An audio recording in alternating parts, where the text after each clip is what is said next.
শুধু কোরআনও নামে থাকবে, কোরআনের কোন আইন সমাজের মধ্যে প্রতিষ্ঠিত হবে না। কোরআনের নামে বিভিন্ন প্রতিষ্ঠান গড়ে উঠেছে, কোরআনুল কারীমের নামে বিভিন্ন মানুষ বিভিন্নভাবে ব্যবসা করতেছে, করে না? করে না? কোরআনুল কারীম শুধুমাত্র নামে থাকবে। যারা নাস্তিক, আল্লাহকে বিশ্বাস করে না, বাংলাদেশের মুসলমান হিসেবে পরিচিত, তারা মুখে মুখে বলে আমরা কোরআনকে ভালোবাসি, বলে না? মুখে মুখে বলে কোরআনকে ভালোবাসি, কিন্তু কোরআনের আইন যদি সমাজে প্রতিষ্ঠিত হোক, এর পক্ষে যদি ভোট দেওয়া লাগে তারা ভোট দিবে না। এরকম লোক আছে না? মুখে মুখে বলে কোরআন কোরআন কোরআন চাই, কিন্তু যখন কোরআনের পক্ষে যখন মানুষ যখন ভোটের জন্য যখন আসে, তখন তারা কোরআনের পক্ষে ভোট দেয় না। তাহলে আমার ভাইয়েরা, আমার বন্ধুরা, শুধুমাত্র কোরআন নামে থাকবে, কোনো কাজে তারা ব্যবহার করবে না। আজকে যদি কোরআনের আইন যদি থাকতো, যারা সন্তান, যে সন্তানগুলো মা বাবাকে ভাত দেয় না, মা বাবা যখন বৃদ্ধা হয়ে যায় তাদের জায়গা হয়ে যায় বৃদ্ধাশ্রমে, হয় না? যদি কোরআনের আইন যদি বাংলাদেশে চালু থাকতো, এই সন্তানগুলো কখনো মা বাবাকে বৃদ্ধাশ্রমে কখনো পাঠানোর জন্য সেই চেষ্টা পর্যন্ত তারা করতো না। কোরআনের আইন না থাকার কারণে, কোরআনের বিধান না থাকার কারণে আজকে সমাজের মধ্যে এত ঝগড়া, এত হিংসা, এত ফাসাদ, যদি বলেন ঠিক কিনা? আসসালামু আলাইকুম ওয়া রাহমাতুল্লাহি ওয়া বারাকাতুহু। আপনারা সকলে ভালো আছেন?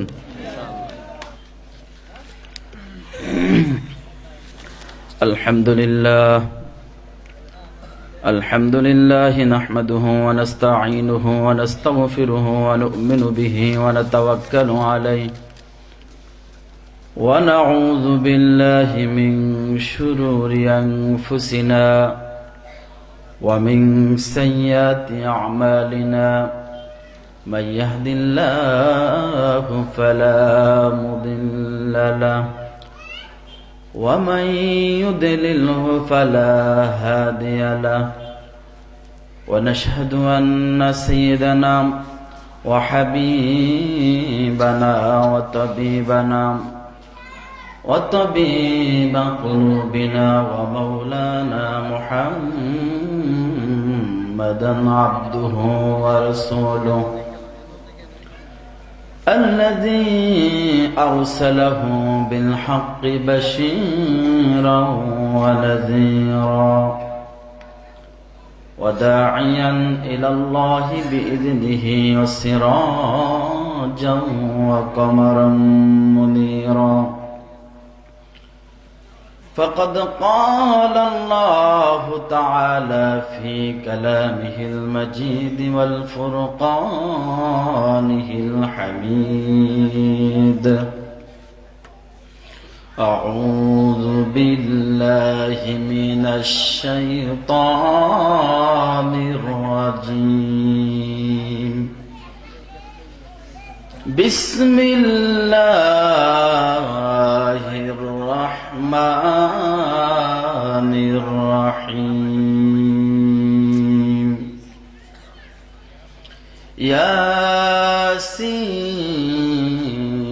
ياسين والقرآن الحكيم إنك لمن المرسلين على صراط مستقيم صدق الله العظيم وصدقه رسوله النبي الكريم ونحن على ذلك لمن الشاهدين والشاكرين والحمد لله رب العالمين আলহামদুলিল্লাহ। 2 দিন ব্যাপী 15তম ঐতিহাসিক তাফসীরুল কোরআন মাহফিল আকানিয়া লাউকরা ইসলামিয়া পাটাগর ও যুব সমাজ কল্যাণ পরিষদের উদ্যোগে আজকের এই মাহফিলের প্রথম দিনের প্রথম আজকের প্রধান অতিথি আন্তর্জাতিক খ্যাতিসম্পন্ন মুফাসসির কোরআন বিশিষ্ট ইসলামী চিন্তাবিদ আলহাজ হযরত মাওলানা ফখরুদ্দিন আহমদ সাহেব, chairman Quran and Sunnah research centre, Dhaka. খতিব আমিন বাজার কেন্দ্রীয় জামে মসজিদ, মিরপুর, ঢাকা। আজকের আরো আলোচনা করবেন বিশিষ্ট ইসলামী চিন্তাবিদ মুফাসসির কোরআন হযরত মাওলানা কামাল উদ্দিন আব্বাসী সাহেব। আজকের মাগরিবের আগে যিনি আলোচনা করেছেন, আল্লাহ পাক রব্বুল আলামিন যেন আজকের এই মাহফিলে যতজন উলামায়ে কেরাম আলোচনা করবেন সকলকে যেন আল্লাহ তাআলা হায়াতে তাইয়্যিবা দান করে, সকলে বলি আমিন। আজকের মাহফিলে যারা এখনো আসে নাই, এখনো যারা দোকানপাটে বসে আছে, চা দোকানে বসে আছে, আড্ডা দিচ্ছে, আমরা মনিবের দরবারে তাদের জন্য দোয়া করি আল্লাহ তাআলা যেন তাদেরকে মাহফিলের প্যান্ডেলে আসার এবং বসার তৌফিক দান করে, সকলে বলি আমিন। আমরা যে এখানে এসেছি, এখানে আমরা আসতে পেরেছি, এখানে আসতে পেরে আমরা কি খুশি নাকি বেজার? খুশির সাথে সকলে বলি আলহামদুলিল্লাহ।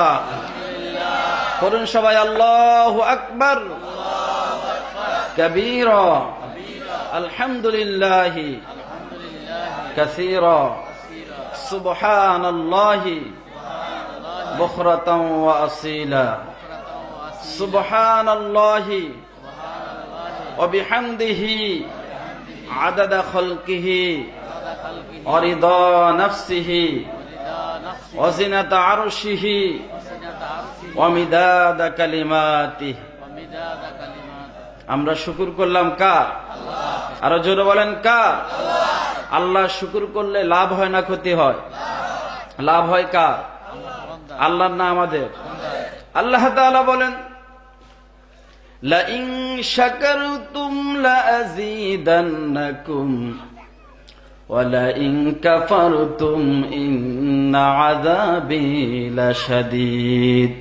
আল্লাহ তাআলা বলেন লা ইন শাকারতুম লা আযীদান্নাকুম, যে ব্যক্তি আমি আল্লাহর নিয়ামত পাওয়ার পর আমি আল্লাহর শুকর আদায় করলো, কৃতজ্ঞতা প্রকাশ করলো, আলহামদুলিল্লাহ বলল, আমি আল্লাহ তাআলা উক্ত ব্যক্তির জন্য আরো নেয়াজ নিয়ামতকে বাড়াই দেই, যেরকম সুবহানাল্লাহ। ওয়ালা ইন কাফারতুম, আর যে ব্যক্তি আমি আল্লাহর নিয়ামত পাওয়ার পর কৃতজ্ঞতা প্রকাশ করলো না, আলহামদুলিল্লাহ বলল না, বরং উল্টা আরো আল্লাহকে বিভিন্ন ভাবে গালাগালি করলো, এরকম লোক সমাজের মধ্যে আছে না নাই? আছে না নাই? আল্লাহ তাআলা কত ধরনের নাজ নিয়ামত দিয়েছেন।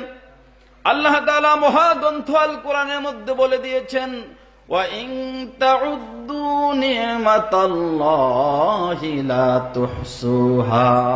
আল্লাহ তাআলা আমাদেরকে কত নিয়ামত দিয়েছে, তা আমরা যদি আঙ্গুরের করে করে যদি হিসাব করি, হিসাব করতে পারবো কোনদিন আল্লাহর নিয়ামতের হিসাব করে শেষ করতে পারবো না। এজন্য আমার ভাইয়েরা, আমার বন্ধুরা, আমরা যারা এখনো মাহফিলের প্যান্ডেলে আসতে পারি নাই, আমরা যারা এখনো বিভিন্ন চার দোকানে বসে আছি, বিভিন্ন জায়গার মধ্যে কথাবার্তা বলতেছি, আমরা এখানে যারা বসবো, নাযালাত আলাইহিমুস সাকিনা, যতক্ষণ পর্যন্ত আমরা বসে থাকব ততক্ষণ পর্যন্ত আল্লাহ তাআলা রহমতের ফেরেশতারা আমাদের প্রতি আল্লাহর রহমত বর্ষণ করবে, যেরকম সুবহানাল্লাহ। আপনারা অনেকে জানেন, অনেকে ছিলেন, আমাদের গ্রাম দেশে মুরগির নিচে আমরা ডিম দেই না, ডিম বসাই না? এই মুরগির নিচে ডিম বসাইলে মুরগির উমের কারণে, তাওয়ের কারণে ডিমগুলোর মধ্যে কি আসে? বাচ্চা আসে না? যেই ডিমগুলো মুরগির আপনার আয়াতের ভিতরে না থেকে বাহিরে থাকে, ওই ডিমগুলোর মধ্যে কি বাচ্চা ফুটে নাকি নষ্ট হয়ে যায়? নষ্ট হয় না? আমরা যারা আজকে মাহফিলের সামিয়ানার নিচে এসেছি এবং বসেছি, আমাদের প্রতি আল্লাহ তাআলা অগণিত রহমত বর্ষণ করতেছে, সুবহানাল্লাহ। যারা আসতে পারে নাই তাদের প্রতি আল্লাহ তাআলা রহমত বর্ষণ করে না। তারা হচ্ছে পচা ডিমের মতো। শুধুমাত্র যারা মুরগির তাওয়ের নিচে যারা বসতে পারে, তাদের মধ্যে শুধুমাত্র বাচ্চা ফুটে। এই মাহফিলের সামিয়ানার নিচে আমরা যারা বসতে পেরেছি, আল্লাহ তাআলা শুধুমাত্র কেবলমাত্র আমাদের প্রতি রহমত করবে, যেরকম সুবহানাল্লাহ। যারা এখনো আমরা আসতে পারি নাই, বসতে পারি নাই, আল্লাহ তাআলা যেন আমাদেরকে আসার এবং বসার তৌফিক দান করে, সকলে বলি আমিন। আজকে আমরা কথা বলবো এমন একটি গ্রন্থ থেকে, যেই গ্রন্থটি আসমানের নিচে, জমিনের উপরে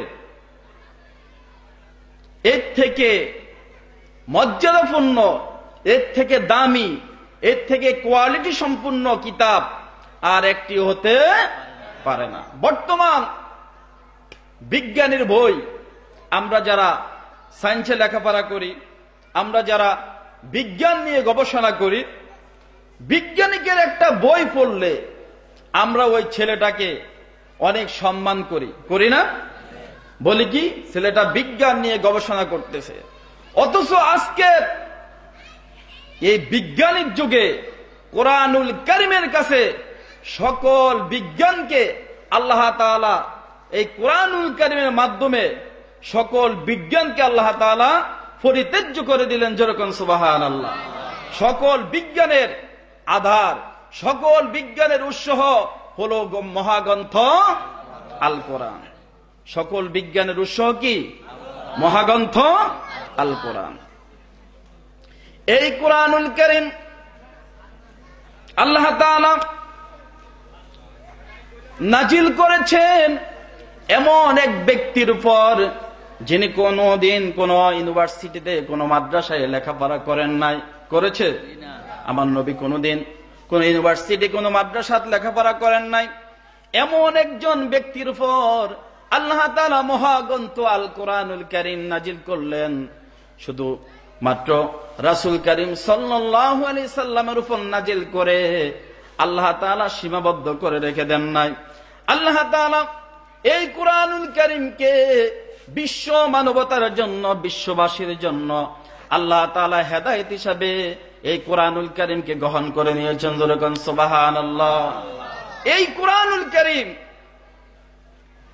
আজ তাম পৃথিবীর যারা বৈজ্ঞানিক হচ্ছে, দার্শনিক হচ্ছে, এই কোরআন থেকে পড়ে পড়ে, এই কোরআন রিসার্চ করে করে আজকে তারা পণ্ডিত্য লাভ করতেছে। ঠিক কিনা বলেন? আর জোর বলেন, ঠিক কিনা? এই কোরআন এমন একটি মহাগ্রন্থ আল কোরআন, যেই কোরআন ধরলে সোয়াব, যেই কোরআন চুমু দিলে সোয়াব, যেই কোরআন বুকে নিলে সোয়াব। সুবহানাল্লাহ বলবেন না?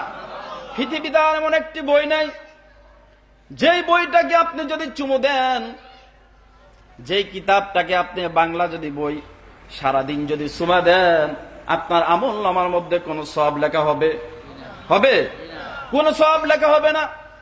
একটা ইংরেজি বই, একটা বিজ্ঞানের বই সারাদিন যদি আপনি যদি বুকের মধ্যে লাগিয়ে রাখেন, সারাদিন আপনি যদি চুমা দেন, আপনার আমলনামায় কোনো সওয়াব লেখা হবে না। কিন্তু আপনি যদি মহাগ্রন্থ আল কোরআন, এই কোরআনকে যদি বুকে নেন, এই কোরআনকে যদি হাতে নেন, এই কোরআনকে যদি আপনার সাথে যদি সম্পৃক্ত রাখেন, আল্লাহ তাআলা কোরআনুল কারীমের ইজ্জতে আপনার মান সম্মানকে বৃদ্ধি করে দিবে, যেরকম সুবহানাল্লাহ। এই কোরআনুল কারীমের কাছে যত মানুষ জিরো থেকে এসেছে, আল্লাহ তাআলা তত মানুষকে হিরো বানিয়ে দিয়েছে, যেরকম সুবহানাল্লাহ। কোরআনুল কারীমের কাছে যারা এসেছে, আল্লাহ তাআলা তাদেরকে কি করে দিয়েছে? হিরো করে দিয়েছে। এই কোরআনুল কারীম এমন একটি বিজ্ঞানময় আল কোরআন, যে ব্যক্তি জিরো থেকে আসবে, আল্লাহ তাআলা কোরআনুল কারীমের মর্যাদার কারণে কোরআনুল কারীমের ইজ্জতের কারণে, কোরআনুল কারীমের মুজিজার কারণে আল্লাহ রাব্বুল আলামিন ওই ব্যক্তিটাকে সর্বোচ্চ আসনের মধ্যে নিয়ে দিবেন। যেরকম সুবহানাল্লাহ। হযরত ওমর রাদিয়াল্লাহু তাআলা আনহু মুসনাদে আহমদ শরীফের মধ্যে তিনি বর্ণনা করেন, আমি তখনও ইসলাম ধর্ম গ্রহণ করি নাই। আমি একদিন ঘর থেকে বের হয়েছি, আমি বিশ্বনবীকে কষ্ট দেওয়ার জন্য। কি দেওয়ার জন্য? কি দেওয়ার জন্য? হযরত ওমর রাদিয়াল্লাহু তাআলা আনহু বলেন, আমি একদিন আমার ঘর থেকে আমি বের হয়েছি রাসূল করিম সাল্লাল্লাহু আলাইহি সাল্লামকে কষ্ট দেওয়ার জন্য। এই নিয়ত করে আমি ঘর থেকে বের হলাম। আমি যখন বের হলাম ঘর থেকে, আমি গিয়ে দেখি রাসূল করিম সাল্লাল্লাহু আলাইহি সাল্লাম হারাম শরীফের মধ্যে তিনি ঢুকে নামাজ পড়তেছেন। যখন সুবহানাল্লাহ। আমি যখন দেখলাম রাসূল করিম সাল্লাল্লাহু আলাইহি সাল্লাম হারাম শরীফের মধ্যে নামাজ পড়তেছে, আমি বাহিরের মধ্যে দাঁড়িয়ে থাকলাম। আমি বাহিরের মধ্যে দাঁড়িয়ে থেকে আমি শুনতে লাগলাম রাসূল করিম সাল্লাল্লাহু আলাইহি সাল্লাম নামাজের মধ্যে কোরআনুল কারীম তেলাওয়াত করতেছে। যখন সুবহানাল্লাহ। আমি মনে মনে ভাবলাম, মুহাম্মদুর রাসূলুল্লাহ সাল্লাল্লাহু আলাইহি সাল্লাম এটা কি তিনি নামাজের মধ্যে তেলাওয়াত করতেছে। সাথে সাথে রাসূল করিম সাল্লাল্লাহু আলাইহি সাল্লাম তেলাওয়াত করতেছে, ইন্নাহু লাকাউলু রাসূলিন কারীম। যখন সুবহানাল্লাহ।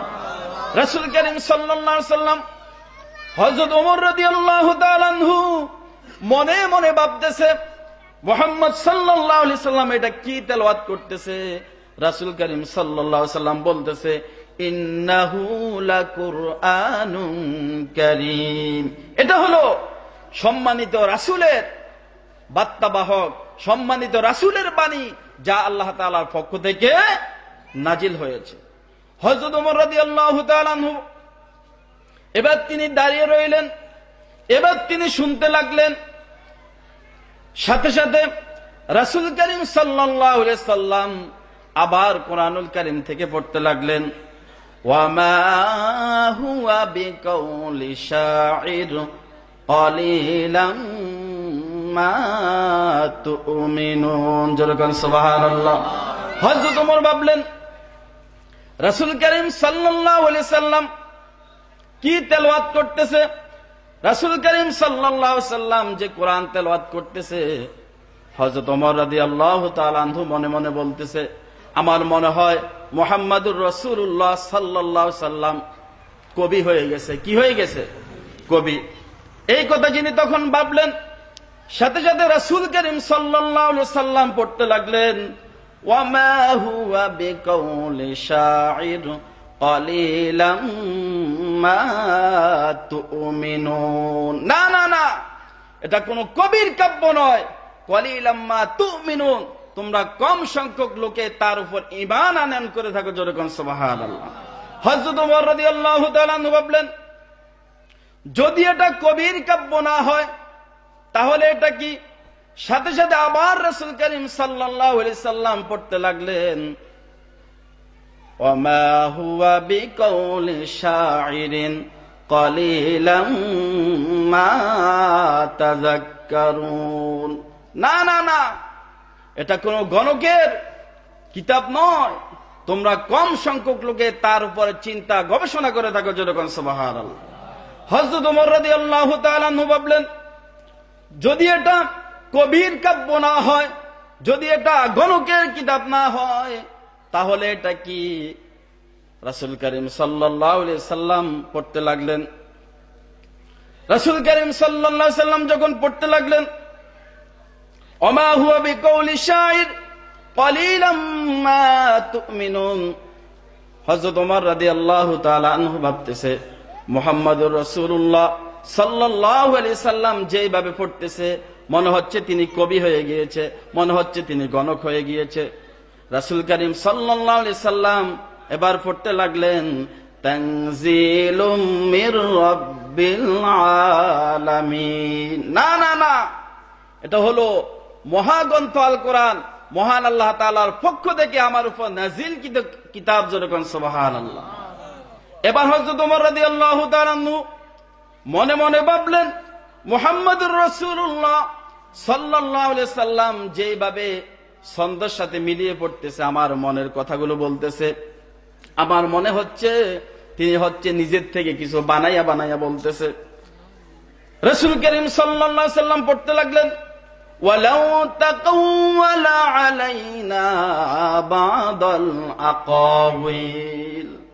যদি রাসূল করিম সাল্লাল্লাহু আলাইহি সাল্লাম, আল্লাহ তাআলা বিশ্বনবীকে জানিয়ে দিয়েছেন, ওয়ালাউ তাকাওয়ালা আলাইনা বাদাল আকাওয়িল লাআখাযনা মিনহু বিল ইয়ামিন সুম্মা লাকাতানা মিনহুল ওয়াতিন।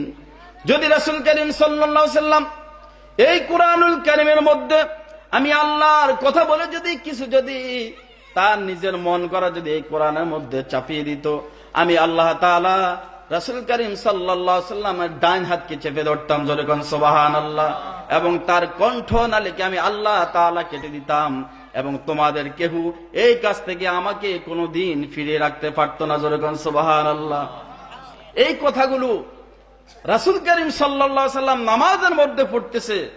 হযরত ওমর রাদিয়াল্লাহু তাআলা আনহু তখনও ইসলাম ধর্ম গ্রহণ করে নাই, তিনি বাহির থেকে এই কথাগুলো শুনে তিনি ইসলাম ধর্ম গ্রহণ করার জন্য মোটামুটি প্রস্তুত হয়ে গিয়েছে, যেরকম সুবহানাল্লাহ।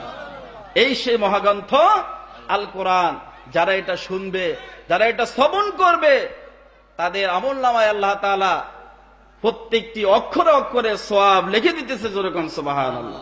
আমরা যে শুনতেছি, আমরা যে পড়তেছি, আমাদের আমলনামায় কি সওয়াব লেখা হচ্ছে না? যেরকম লেখা হচ্ছে না? আজকে যদি একটা বিসিএস ক্যাডারে একটা বই যদি আমি এখানে এনে পড়ি, আপনাদের আমলনামায় আমার আমলনামায় কি কোনো সওয়াব হবে? যেরকম সওয়াব হবে? হবে না। আমরা শুনবো মহাগ্রন্থ আল কোরআন থেকে বিজ্ঞানময় আল কোরআনের কিছু কথা। বিজ্ঞানময় আল কোরআন, আল্লাহ তাআলা পবিত্র কোরআনুল কারীমে একটি সূরা নাজিল করলেন, যেই সূরাটি আমরা অনেকে পারি এবং অনেকে পড়ি, যে সূরার নাম হলো সূরাতুল ইয়াসিন, যেরকম সুবহানাল্লাহ। আমরা অনেকে পারি না, অনেকে এটা সকালবেলা আমল করি না। সূরাতুল ইয়াসিন এটা অত্যন্ত আমাদের কাছে খুব পরিচিত একটি সূরা। আল্লাহ তাআলা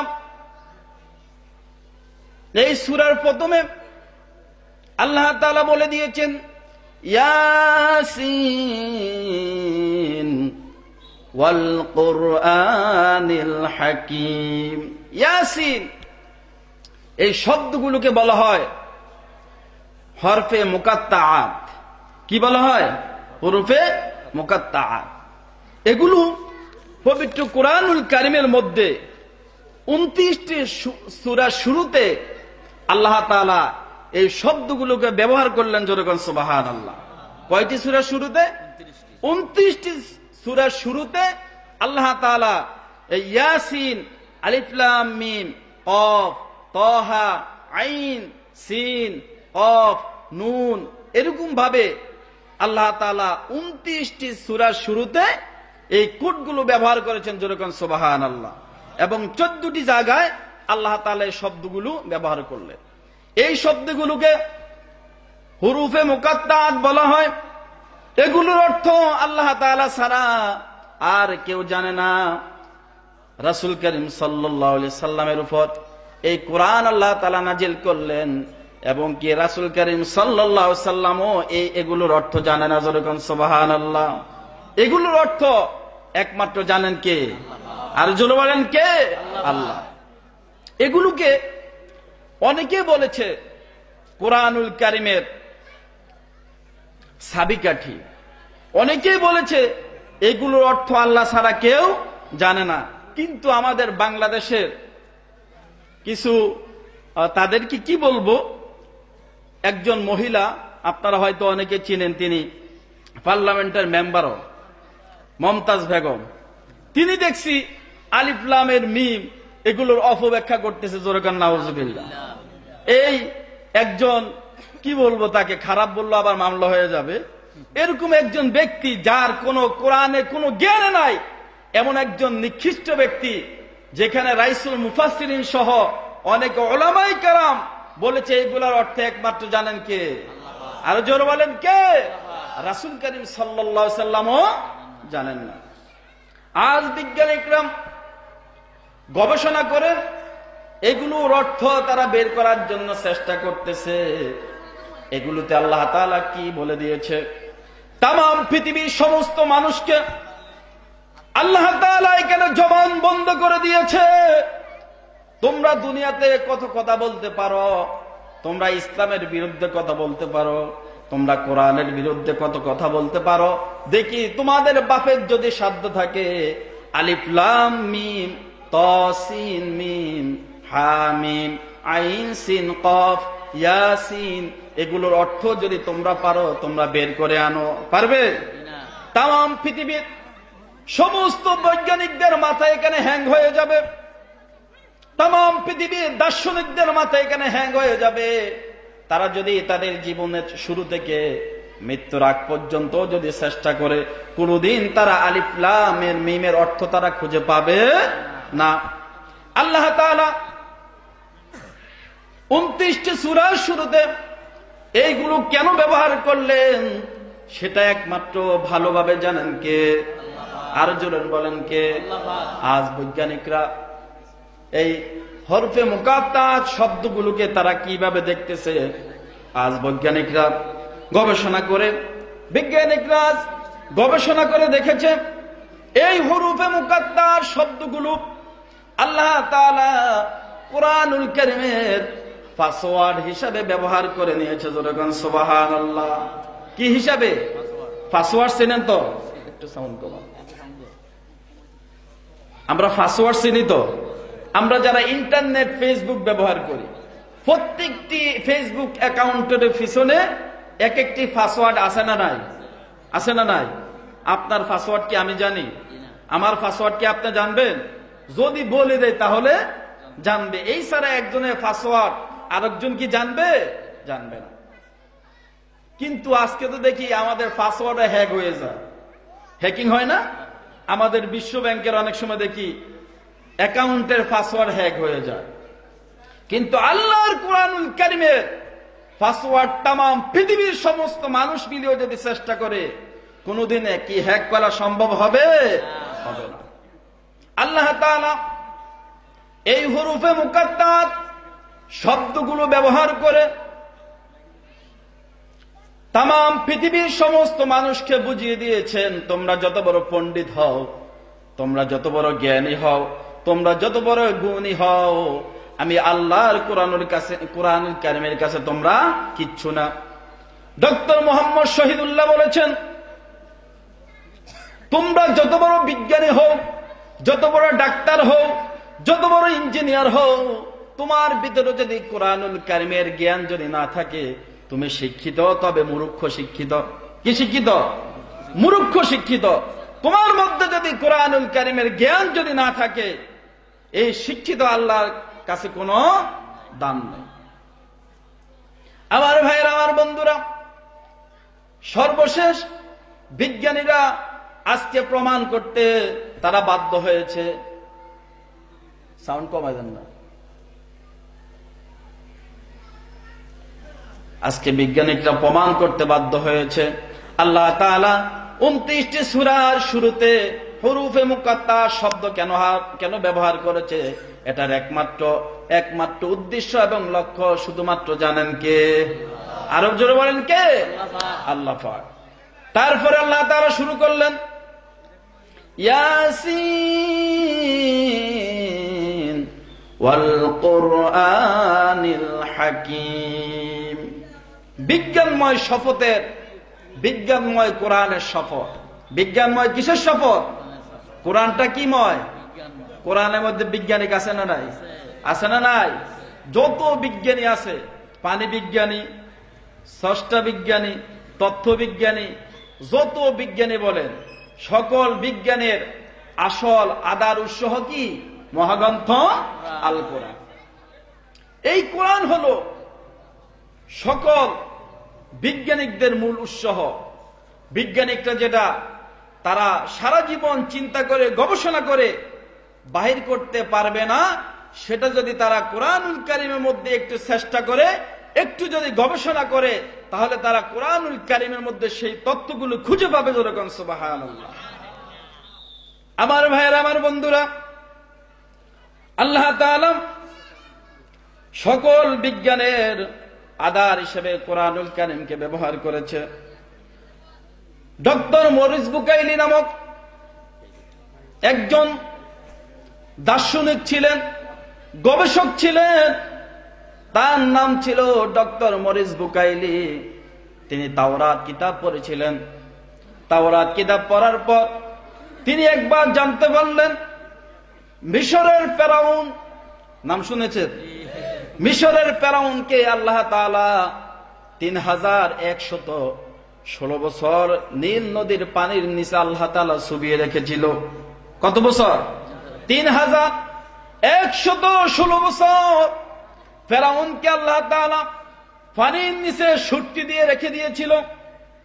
ডক্টর মরিস বুকাইলি জানার আগ্রহ হলো কেন আল্লাহ তাআলা ফেরাউনকে পানির নিচে চুবিয়ে রেখেছিল এবং কেন বা এই ফেরাউনের লাশকে কোনো প্রাণী, কোনো পোকা, কোনো মাখড়, কোনো মাছ, কোনো প্রাণী তাকে গ্রহণ করে নাই।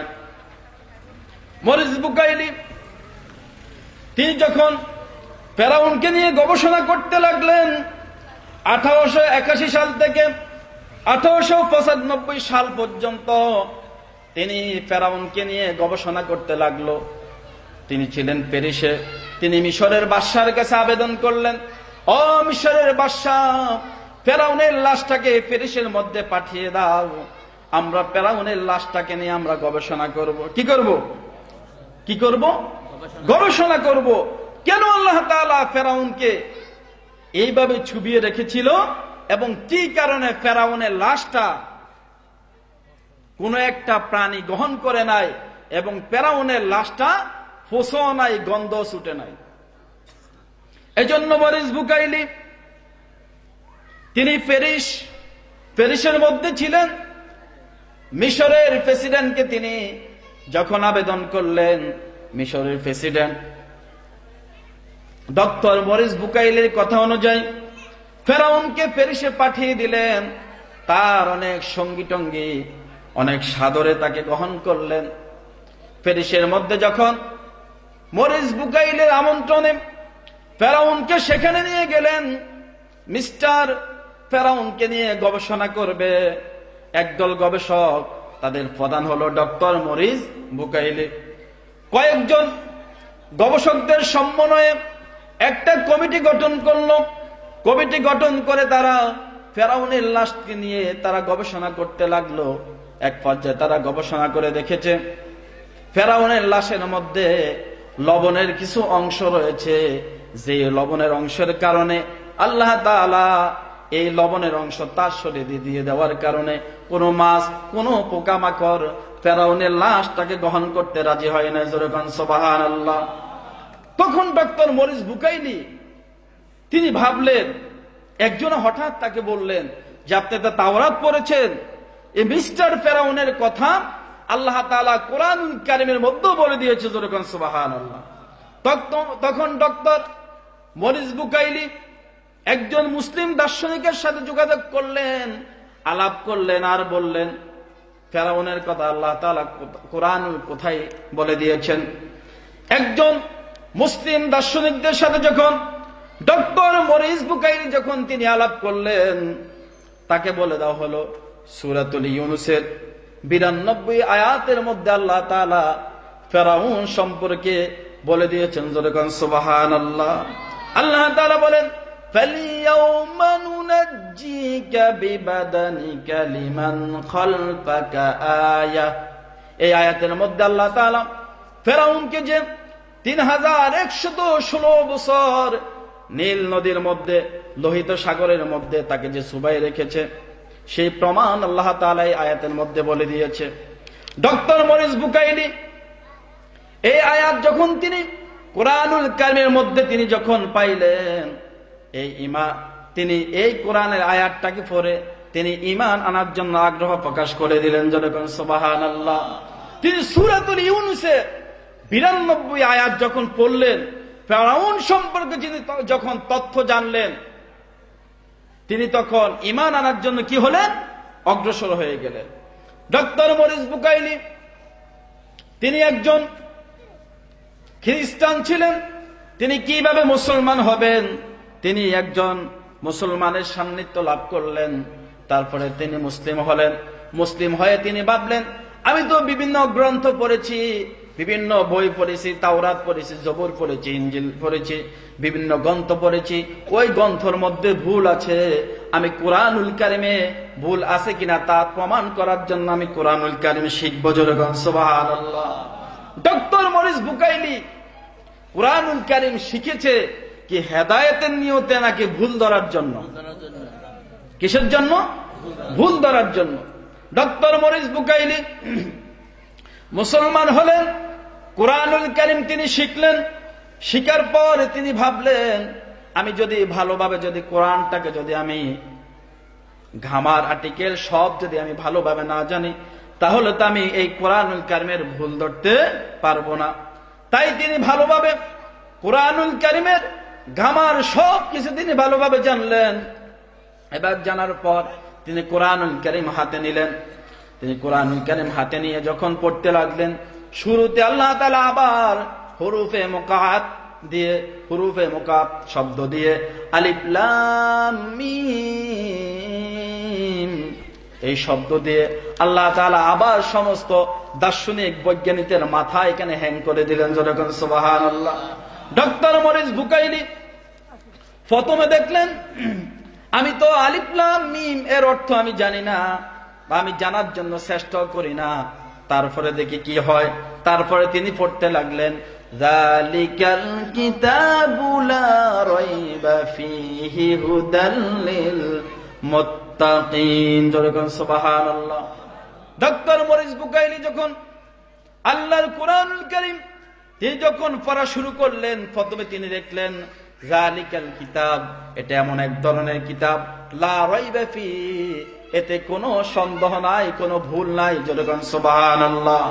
স্বাভাবিকভাবে বাংলাদেশ নয়, অল পৃথিবীর কোনো ব্যক্তি যদি, কোনো দার্শনিক, কোনো বিজ্ঞানিক, কোনো লেখক, কোনো গবেষক যদি বই লেখে, বইয়ের শুরুতে লিখে দেয়, আমার বইয়ের মধ্যে পড়ার পর যদি কোনো ভুল হয়ে থাকে তাহলে আমাকে অনুগ্রহ করে জানিয়ে দিবেন, পরবর্তী সংশোধন আমি ইনশাআল্লাহ করার জন্য চেষ্টা করব। কিন্তু ডক্টর মরিস বুকাইলি যখন তিনি কুরআনুল কারীম পড়া শুরু করলেন, তিনি প্রথমে দেখলেন যালিকাল কিতাবু লা রাইবা ফীহি হুদাল লিল মুত্তাকিন। আল্লাহ তাআলা বলে দিয়েছেন যালিকাল কিতাব, এটা এমন এক আশ্চর্য ধরনের কিতাব, এটা এমন এক মহাগ্রন্থ আল কোরআন, লা রাইবা ফী, এতে কোনো সন্দেহের অবকাশ নাই। যখন সুবহানাল্লাহ। ফীহি হুদাল লিল মুত্তাকিন, যারা মুত্তাকি হবে, যারা পরহেজগার হবে, যারা ঈমানদার হবে, এই কুরআনুল কারীম তাদেরকে সঠিক পথের পথ দেখিয়ে দেবে। যখন সুবহানাল্লাহ। এই কুরআনুল কারীমের ভুল খুঁজতে গিয়ে দেখেন ডক্টর মরিস বুকাইলি কিভাবে ইসলামের ছায়াতলে এসে গিয়েছে। যখন আলহামদুলিল্লাহ। তিনি এবার কুরআনুল কারীম ধরলেন ভুল ধরার জন্য। কুরআনুল কারীমের শুরু থেকে শেষ পর্যন্ত তিনি পড়লেন। পরে দেখলেন কুরআনুল কারীমের মধ্যে কোনো আয়াতের কোনো ভুল নাই, কোনো শব্দের কোনো ভুল নাই। তিনি একবার মনে করলেন, আমার মনে হয় সমস্ত মুসলমানরা ঐক্যবদ্ধ হয়ে এই কোরআনটা মনে হয় তারা লিখেছে, এই জন্য এটার মধ্যে ভুল নাই, আমি এটা বিশ্বাস করি না। তিনি পরে তুরস্ক চলে গেলেন। হযরত উসমান রাদিয়াল্লাহু তাআলা আনহু নিজ হাতে যে কোরআনখানি লিখেছেন, সেই গ্রন্থের সাথে বর্তমান কোরআনের সাথে ডক্টর মরিস বুকাইলি যখন মিলিয়ে দেখলেন, একটি আয়াত নয়, একটি শব্দেরও সেই কোরআন এবং এই কোরআনের সাথে কোনো বেশ কম নাই। যখন সুবহানাল্লাহ। তিনি যখন দেখলেন 1450 বছর আগের কোরআন আর বর্তমান জামানার কোরআনের সাথে কোনো কি নাই, পার্থক্য নাই। রাসূল করিম সাল্লাল্লাহু আলাইহি সাল্লামের উপর যে কোরআন নাজিল হয়েছে 1450 বছর আগে, আজও সেই কোরআন আছে না নাই? আছে না নাই? সেই কোরআনের মধ্যে যেমন ভুল ছিল না, আজকের কোরআনের মধ্যেও কি ভুল আছে? নাই। আমার ভাইরা, আমার বন্ধুরা, এরকম ভাবে কোরআনুল কারিমের ভুল খুঁজতে গিয়ে যারা কোরআনুল কারিমের ভুল খুঁজতে এসেছিল, তারা নিজেরা যে ভুলের মধ্যে ছিল তা প্রমাণ হয়ে তারা মুসলমান হয়ে গিয়েছে। জোরে কোন সুবহানাল্লাহ। কোরআনুল কারিমের ভুল খুঁজতে যারা এসেছিল, তারা এসেছিল জিরো থেকে। আল্লাহ রাব্বুল আলামিন তাদেরকে ঈমান দিয়ে তাদেরকে হিরো করে দিলেন। জোরে কোন সুবহানাল্লাহ। এই কোরআনুল কারিম যে আল্লাহ তাআলা নাজিল করলেন, এর প্রমাণ স্বরূপ আজকে বিজ্ঞানিকরা যত কিছু আজকে তারা আবিষ্কার করতেছে, এই কোরআন থেকে তারা আবিষ্কার করতেছে। কি থেকে আবিষ্কার করতেছে? কোরআন থেকে তারা আবিষ্কার করতেছে। এমনও অনেক তথ্য আজও বাকি রয়েছে যা এখন পর্যন্ত বিজ্ঞানিকরা খুঁজে আবিষ্কার করতে পারে নাই। আপনারা হয়তো অনেকে জানেন, 2001 সালে আমেরিকাতে সবচেয়ে উঁচু টাওয়ার, তার নাম কি? Twin tower. কি টাওয়ার? 2001 সালে টুইন টাওয়ার ধ্বংস হয়েছিল। আজ পর্যন্ত কোন ডক্টর যারা নাস্তিক টাইপের, তারা আজ পর্যন্ত আবিষ্কার করতে পারে নাই এই টুইন টাওয়ার কেন ধ্বংস হলো। আবিষ্কার করতে পেরেছে? পারে না। কিন্তু আমার ভাইয়েরা, আমার বন্ধুরা, আল্লাহ তাআলা 1500 বছর আগে এই কোরআনুল কারীমের মধ্যে আল্লাহ তাআলা সূরাতুত তাওবার 109 নম্বর এবং 110 নম্বর আয়াতের মধ্যে আল্লাহ তাআলা আমেরিকার টুইন টাওয়ারের কথা বলে দিয়েছে। জোরে কোন সুবহানাল্লাহ। কি টাওয়ারের কথা? আমেরিকার টুইন টাওয়ারের কথা আল্লাহ তাআলা দেখেন কিভাবে বলে দিয়েছে। বৈজ্ঞানিকরা কোরআনের কাছে যায় না, তারা মনে করে কোরআনুল কারীমের কাছে আসলে তারা শূন্য হয়ে যাবে। আসলে কোরআনুল কারীমের কাছে আসলে তারা শূন্য হবে না, বরং তারা ভরপুর হয়ে যাবে। যেরকম সুবহানাল্লাহ। আমেরিকার টুইন টাওয়ার ধ্বংস হওয়ার আনুমানিক 1 থেকে 1.5 বছর আগে কুয়েতের একজন ইসলামিক গবেষক, কি গবেষক? ইসলামিক গবেষক, কোরআন যারা রিসার্চ করে এমন একজন ব্যক্তি, তিনি বলে দিয়েছিলেন সেপ্টেম্বর মাসের 11 তারিখে 2001 সালে, কত সালে? 2001 সালের 9তম মাসের 11তম তারিখে টুইন টাওয়ার ধ্বংস হবে। যেরকম সুবহানাল্লাহ। তিনি কিভাবে বলেছেন? তিনি কিভাবে বলেছেন? তিনি কোরআন নিয়ে গবেষণা করেছেন। তিনি দেখলেন আল্লাহ তাআলা পবিত্র কোরআনুল কারীমের সূরাতুত তাওবার 109 নম্বর এবং 110 নম্বর আয়াতে আল্লাহ তাআলা বলে দিয়েছেন, আফামান আসাসা বুনিয়ানাহু আলা তাকওয়া মিনাল্লাহি ওয়া রিদওয়ানুন খায়রুন আম্মান আসাসা বুনিয়ানাহু আলা শাফা জুরুফিন হারিন ফানহা রবিহি ফি নারি জাহান্নাম ওয়াল্লাহু লা ইয়াহদিল কওমাজ জালিমিন। যেরকম আল্লাহু আকবার। কুয়েতের প্রখ্যাত গবেষক, তিনি কোরআনুল কারীমের এই সূরাতুত তাওবার 109 নম্বর এবং 110 নম্বর আয়াত পড়ে তিনি কিভাবে গবেষণা করলেন যে পৃথিবীর সবচেয়ে বড় যে টুইন টাওয়ার নামক একটি টাওয়ার রয়েছে, আল্লাহ তাআলা প্রত্যক্ষভাবে অথবা পরোক্ষভাবে এই টুইন টাওয়ারের কথা আল্লাহ তাআলা এই কোরআনুল কারীমের মধ্যে বলে দিয়েছে। যেরকম সুবহানাল্লাহ। তিনি গবেষণা করে বাইর করলেন 9 নম্বর সূরাটি, এই সূরাটি 9তম মাস হিসাবে তিনি উদাহরণ টানলেন। এই সূরাটি হলো কোরআনুল কারীমের 9তম সূরা। কয়তম সূরা? 9তম সূরা, সূরাতুত তাওবা। এজন্য তিনি 9তম সূরাটাকে 9 মাস হিসাবে ধরলেন। কয় মাস হিসাবে? জানুয়ারি, ফেব্রুয়ারি, মার্চ, এপ্রিল, মে, জুন, জুলাই, আগস্ট, সেপ্টেম্বর। কোন মাসে ধ্বংস হয়েছিল? সেপ্টেম্বর মাসে ধ্বংস হয়েছিল। 9তম সূরা, সেজন্য তিনি 9তম সূরা যেহেতু, এই জন্য তিনি 9তম মাস এটাকে গণনা করেছেন, ধরেছেন।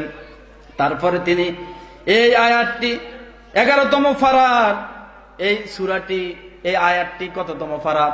10 পারার থেকে শুরু হয়েছে, 11 নম্বর পারার মধ্যে এই সূরাটি আছে। এজন্য তিনি 11তম পারার মধ্যে এই সূরাটি অবস্থিত। এজন্য তিনি 11তম তারিখ হিসাবে তিনি ধরেছেন এবং তিনি সূরা তাওবার শুরু থেকে 109তম এবং 10 নম্বর আয়াত থেকে প্রত্যেকটা শব্দ তিনি গণনা করলেন। যতক্ষণ সুবহানাল্লাহ, প্রত্যেকটি শব্দ তিনি গণনা করলেন। কুরআনুল কারীমের সূরা তাওবার শুরু থেকে সূরা তাওবার 9তম এবং 10 নম্বর আয়াতে এসে 2001টি অক্ষর তিনি হিসাব করে পেয়েছেন। যতক্ষণ আলহামদুলিল্লাহ।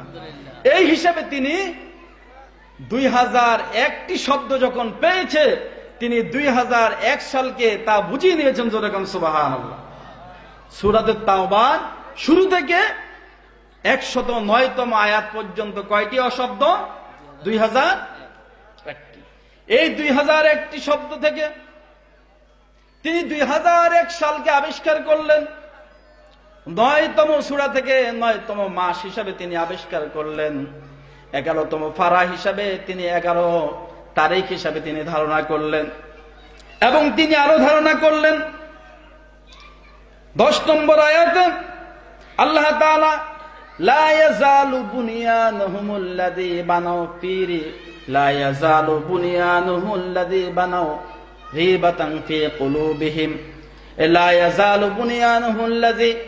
এই আয়াতটি হলো সূরা তাওবা 110 নম্বর আয়াত। এই আয়াত দিয়ে তিনি বুঝিয়েছেন টুইং টাওয়ারের তলা ছিল 110 নম্বর তারা। যেরকম সুবহানাল্লাহ। টুইং টাওয়ারের তালা ছিল কয়টি? 110। এই জন্য তিনি 110তম তালা হিসেবে 110 আয়াত হিসেবে তিনি গবেষণা করে বলে দিয়েছেন 2001 সালে 9তম মাসের 11তম তারিখে পৃথিবীর সবচেয়ে বড় টাওয়ার টুইং টাওয়ারটি ধ্বংস হবে। তার গবেষণা অনুযায়ী 2001 সালে সেই টাওয়ারটি ধ্বংস হয়েছেন। যেরকম আলহামদুলিল্লাহ। এই কোরআন তারা রিসার্চ করেছে, কোরআন তারা গবেষণা করেছে। বৈজ্ঞানিকরা যেখানে আজ পর্যন্ত যেতে পারে নাই, কারণ তারা কোরআন পড়ে না। যদি কোরআন পড়তো তাহলে তাদের ভাগ্য আর অনেক কি হয়ে যেত, খুলে যেত। এই কোরআন যে আল্লাহ তাআলার বাণী, এই কোরআন যে মহাগ্রন্থ আল কোরআন, এই কোরআন যে বিজ্ঞানময় আল কোরআন, আল্লাহ তাআলা এরকম অসংখ্য চ্যালেঞ্জ করে দিয়েছেন। আল্লাহ তাআলা অসংখ্য চ্যালেঞ্জ করে দিয়েছেন। বিভিন্ন বিজ্ঞানীদের মাথা আল্লাহ তাআলা হ্যাং করে দিয়েছেন। আল্লাহ তাআলা কোরআনুল কারীমের তাদেরকে বলে দিয়েছেন, যারা আজকে তোমরা কোরআন নিয়ে গবেষণা করো না, কোরআন নিয়ে রিসার্চ করো না, তোমরা যদি পারো এই কোরআনের মতো একটি কোরআন তোমরা আবৃত্তি করে তোমরা আবিষ্কার করো, এটা কি সম্ভব হবে? জোরে বলেন, সম্ভব হবে? আল্লাহ তাআলা ১৫০০ বছর আগে সূরাতুল বনী ইসরাঈলের মধ্যে আল্লাহ তাআলা বলে দিয়েছেন, কুল্লাইন ইজতামাতিল ইনসু ওয়াল জিন্নু আলা আইয়াতু বিমিসলি হাযাল কুরআন। আল্লাহ তাআলা বলে দিয়েছেন, কুল্লাইন ইজতামাতিল ইনসু ওয়াল জিন্নু, হে মানব এবং জিনেরা, তোমরা সকলে মিলে যদি তোমাদের মতো সম্ভব হয়, তোমাদের পক্ষে যদি সম্ভব হয়, আমি আল্লাহর কোরআনের মতো একটি কোরআন তোমরা আবৃত্তি করো। যেরকম সুবহানাল্লাহ। সম্ভব হবে? আল্লাহ তাআলা কেমন চ্যালেঞ্জ করলেন? পৃথিবীর জমিনে যত মানুষ রয়েছে, যত জিন রয়েছে, সকল মানুষকে আল্লাহ তাআলা বললেন, কুল্লাইন ইজতামাতিল ইনসু ওয়াল জিন্নু ইউহি বাদুহুম আলা বাদিন যুকরুফিল কওলি গুরুরা। হে পৃথিবীর মানুষ, হে পৃথিবীর জিনেরা, তোমরা সকলে মিলে যদি তোমাদের পক্ষে যদি সম্ভব হয়, এই কোরআনুল কারীমের মতো একটি কোরআন তোমরা আবৃত্তি করো, পৃথিবী শেষ হয়ে যাবে, কিন্তু তোমাদের পক্ষে কোরআনের মতো একটি কোরআন বানানো কোনোদিন সম্ভব হবে না।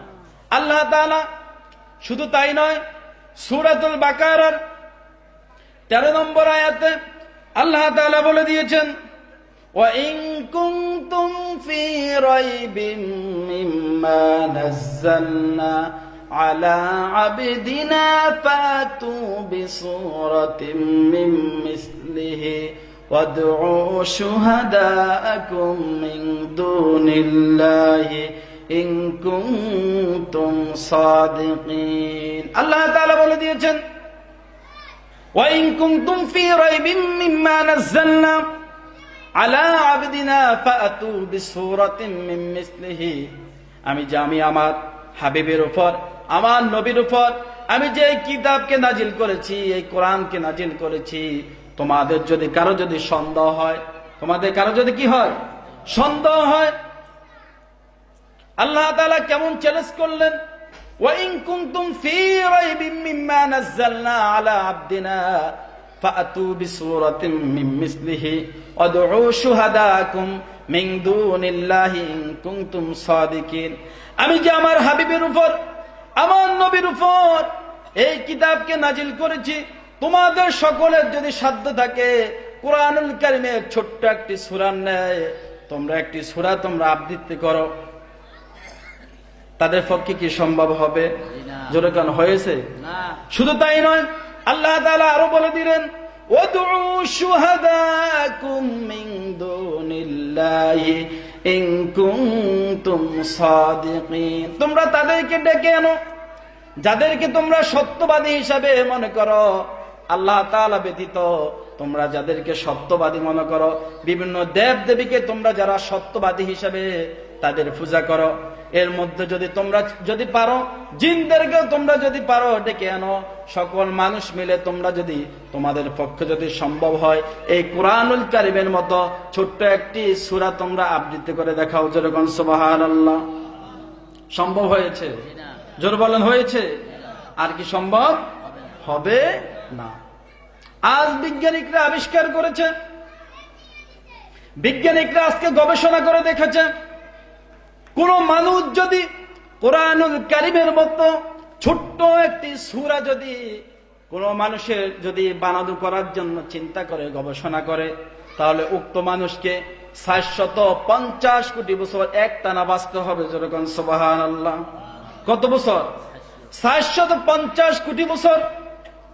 শুধু তাই নয়, একজন মানুষ পৃথিবীর শুরু থেকে আজ পর্যন্ত যত মানুষ এসেছে, যত মানুষ আছে এবং যত মানুষ আসবে, তামাম পৃথিবীর সমস্ত মানুষ মিলে যদি এইভাবে যদি না খেয়ে না ঘুমিয়ে একাধারে যদি 750 কোটি বছর, কত বছর?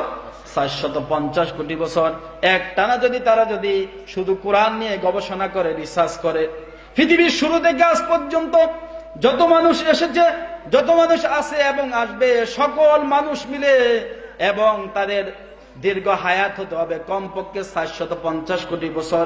এত 450 কোটি বছর এবং পৃথিবীর শুরু থেকে আজ পর্যন্ত যত মানুষ, সকল মানুষ মিলে যদি চেষ্টা করে, এত দীর্ঘদিন চেষ্টা গবেষণা করার পর তাহলে হয়তো কোনো একদিন তাদের পক্ষে কুরআনুল কারীমের ছোট্ট একটি সূরা তাদের পক্ষে আবিষ্কার করা সম্ভব হতে পারে। কিন্তু হতে পারে, আল্লাহ তাআলা শর্ত দিয়ে দিলেন, কিন্তু এর জন্য শর্ত হলো তাদেরকে কমপক্ষে 750 কোটি বছর। কোন মানুষের পক্ষে কি সম্ভব হবে? 750 কোটি বছর কোন মানুষের পক্ষে বাঁচা কি সম্ভব হবে? 750 কোটি বছর কোন মানুষের পক্ষে বাঁচা সম্ভব হবে না। কুরআনুল কারীমের মতো ছোট্ট একটি কোরআন অথবা কুরআনুল কারীমের মতো ছোট্ট একটি আয়াত মানুষের পক্ষে কখনো আবৃত্তি করা কোনোদিন সম্ভব হবে না। আল্লাহ তাআলা শুধু তাই নয়, এখানে দিলেন এমন চ্যালেঞ্জ, আরেক জায়গায় আল্লাহ তাআলা কুরআনুল কারীমকে আরো এক চ্যালেঞ্জ দিলেন। সূরাতুল কাহফে আল্লাহ তাআলা বলেন, কুল্লাউ কানাল বাহরু মিদাদাল লিকালিমাতি রাব্বি লানাফিদাল বাহরু ক্বাবলা আন তানফাদা কালিমাতু রাব্বি ওয়ালাউ জিনা বিমিসলিহি মাদাদা। আল্লাহ তাআলা বলেন, কুল লাউ কানাল বাহরু মিদাদাল লিকালিমাত, তোমরা যদি আমার কোরআনের ব্যাখ্যা, আমার কোরআনের তাৎপর্য বিশ্লেষণ যদি লিখতে লিখতে তামাম পৃথিবীর মধ্যে যত গাছ রয়েছে, তামাম পৃথিবীর মধ্যে সাগরের যত পানি রয়েছে, সমস্ত সাগরের পানিকে যদি কালি বানানো হয়, সমস্ত পৃথিবীর গাছকে যদি কলম বানানো হয়, সমস্ত পৃথিবীর সাগরের পানি শেষ হয়ে যাবে, সমস্ত পৃথিবীর সমস্ত গাছ শেষ হয়ে যাবে। তারপরে যদি আরো 1000 সাগর এনে দেওয়া হয়, তারপরেও যদি আরো 1000 কোটি কোটি গাছ এনে দেওয়া হয়, সবকিছু শেষ হয়ে যাবে। কিন্তু আল্লাহ রাব্বুল আলামিনের কোরআনের ব্যাখ্যা, কোরআনের তাৎপর্য লিখে কোনদিন মানুষের পক্ষে লেখা শেষ করা সম্ভব হবে না। আজ বৈজ্ঞানিকরা গবেষণা করে দেখেছে, তামাম পৃথিবীর মধ্যে পানি রয়েছে 137 কোটি 137 কোটি ঘন কিলোমিটার। কত? 137 কোটি ঘন কিলোমিটারের যে দীর্ঘ এই বিশাল যে পানি রয়েছে, 137 কোটি ঘন কিলোমিটারের এই পানিকে যদি কালি বানানো হয়, 137 কোটি ঘন কিলোমিটার বাদ দেই না, একটা ফুসকুনির পানি দিয়ে যদি কালি বানানো হয়, আমরা সকলে যদি লেখি 1 বছরও শেষ করা সম্ভব হবে? আল্লাহ তাআলা কেমন চ্যালেঞ্জ করলেন! আল্লাহ তাআলা বিজ্ঞানিকদের মাথায় হ্যাং করে দিলেন। আল্লাহ তাআলা বললেন 137 কোটি ঘন কিলোমিটারের, আজ বৈজ্ঞানিকরা প্রমাণ করেছে তামাম পৃথিবীর 4 ভাগের 3 ভাগ হলো পানি। 4 ভাগের কয় ভাগ পানি? 4 ভাগের 3 ভাগ পানি। এই পৃথিবীর পানির তারা একটা গবেষণা করে দেখেছে 2015 সালে 3 সেপ্টেম্বর তারা গবেষণা করে দেখেছে তামাম পৃথিবীর মধ্যে পানি রয়েছে 137 কোটি ঘন কিলোমিটার। 137 কোটি ঘন কিলোমিটারের এই সাগরের পানিকে যদি কি বানানো হয়? কালি বানানো হয়। তামাম পৃথিবীতে 3 সেপ্টেম্বর 2016 তারা একটা আবিষ্কার করে দেখেছে তামাম পৃথিবীর মধ্যে কত কোটি গাছ রয়েছে। কত কোটি গাছ রয়েছে কেউ কি বলতে পারবেন? গাছ কি দৈনিক বাড়ে না? দৈনিক গাছ বাড়তেছে। 3 সেপ্টেম্বর 2016 বিজ্ঞানীরা একটা গবেষণা করে দেখেছে তামাম পৃথিবীর মধ্যে গাছ রয়েছে 3 লক্ষ কোটি ট্রিলিয়ন। যেরকম সুবহানাল্লাহ, কত? 3 লক্ষ কোটি ট্রিলিয়ন গাছ রয়েছে তামাম পৃথিবীর মধ্যে। 3 সেপ্টেম্বর 2016 তারা একটা গবেষণা করে দেখেছে। এখন চলে কত? 17-18, প্রায় 3 বছর আরো হয়ে গেছে। এই 3 বছরের মধ্যে তামাম পৃথিবীর মধ্যে কি গাছ কমছে নাকি বাড়ছে? বাড়ছে না? আল্লাহ তাআলা এই আয়াতের মধ্যে বলে দিয়েছেন কুল্লাউ কানাল বাহরু মিদাদাল লিকালিমাতি রাব্বি লানাফিদাল বাহরু ক্বাবলা আন তানফাদা কালিমাত রাব্বি ওয়ালাউ জিনা বিমিসলিহি মাদাদা। আল্লাহ তাআলা বলে দিলেন, তোমরা যদি আমি আল্লাহর এই কোরআনের ব্যাখ্যা বিশ্লেষণ লিখতে গিয়ে তামাম পৃথিবীর সমস্ত সমুদ্রের পানিকে যদি তোমরা কালি বানাও, তামাম পৃথিবীর সমস্ত গাছকে যদি তোমরা কলম বানাও, সব গাছ শেষ হয়ে যাবে, সকল সাগরের পানি শেষ হয়ে যাবে। আরো 1000 সাগর যদি এনে দেওয়া হয়, আরো লক্ষ কোটি বিলিয়ন ট্রিলিয়ন যদি গাছ এনে দেওয়া হয়, সবকিছু শেষ হয়ে যাবে। কিন্তু এই বিজ্ঞানময় আল কোরআনের ব্যাখ্যা বিশ্লেষণ তাৎপর্য লেখে কোনোদিন শেষ করা সম্ভব হবে না। যখন সুবহানাল্লাহ, এমন এক বিজ্ঞানময় আল কোরআন আজকে আমরা পেয়েছি, কিন্তু সেই কোরআন থেকে আজকে আমরা দিন দিন দূরে সরে যাচ্ছি। ঠিক কিনা বলেন? এই কোরআনকে যারা আলিঙ্গন করেছে, এই কোরআনকে যারা সংবিধান হিসেবে গ্রহণ করেছে, এই কোরআনকে যারা একমাত্র জীবন ব্যবস্থা হিসেবে গ্রহণ করেছে, আল্লাহ তাআলা তাদের মান সম্মান ইজ্জত বাড়িয়ে দিয়েছে। যেরকম সুবহানাল্লাহ। এই কোরআনুল কারীমের সাথে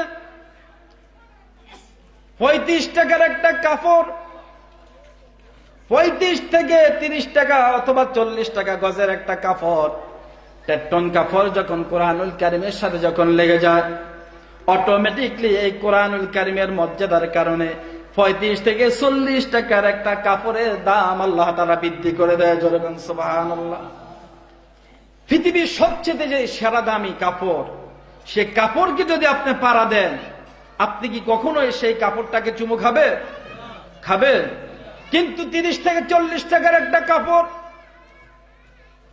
এই কাপড়টা যখন কোরআনুল কারীমের সাথে যখন লেগে যায়, এই কাপড়টা যখন কোরআনুল কারীমের গিলাস হিসাবে যখন ব্যবহার হয়ে যায়, এই কাপড়টা যখন কোরআনুল কারীমের সাথে সম্পৃক্ত হয়ে গিয়েছে, কোরআনুল কারীমের মর্যাদার কারণে আমি আপনি এই কাপড়টাকে চুমু দেই কি দেই না?